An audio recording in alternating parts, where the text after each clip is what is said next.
summer of NBA. Our NBA reporter Brian Windhorst joining us this morning. We know Russell Westbrook could be the next All-Star on the move. Our Adrian Wojnarowski has reported that the Heat have expressed interest. So what would be the potential complications to a deal involving Miami?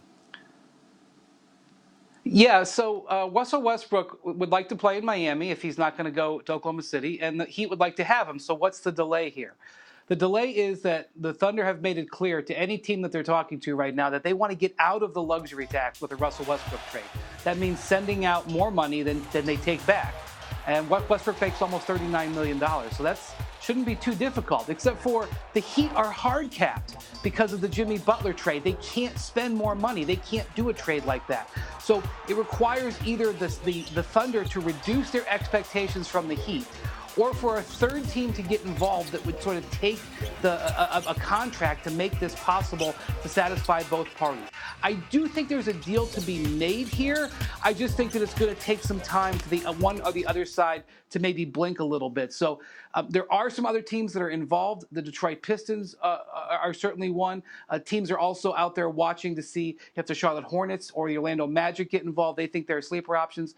But it's a complicated trade if it's straight Miami versus Oklahoma City. And, of course, this all stemming from the Paul George deal that sent him to the Clippers to play with Kawhi Leonard. Now Russell Westbrook perhaps moving on in his Oklahoma City career. Up now on ESPN.com is your article looking at just how this is going to work with the new look Lakers. You spoke to a bunch of front office personnel from around the NBA in the making of that. To what extent is the rest of the league buying that this team now with LeBron and AD and all of these parts is a championship contender?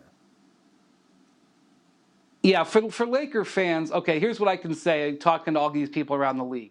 They are so much more impressed with the Lakers' moves this summer than they were last summer.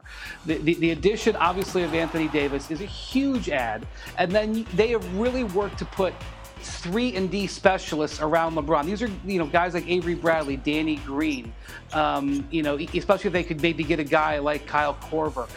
These are the types of players that LeBron has won championships with. They really think this is a vastly improved team. The bad news is that most of the executives and scouts I talked to did not see this as a championship roster yet.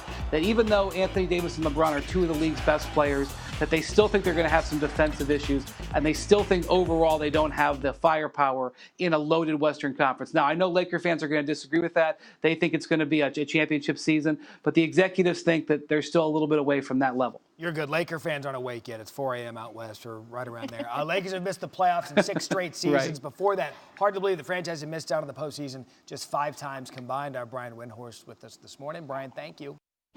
Thanks for watching ESPN on YouTube. For highlights and analysis, check out the ESPN app. And for live streaming and premium content, check out ESPN+.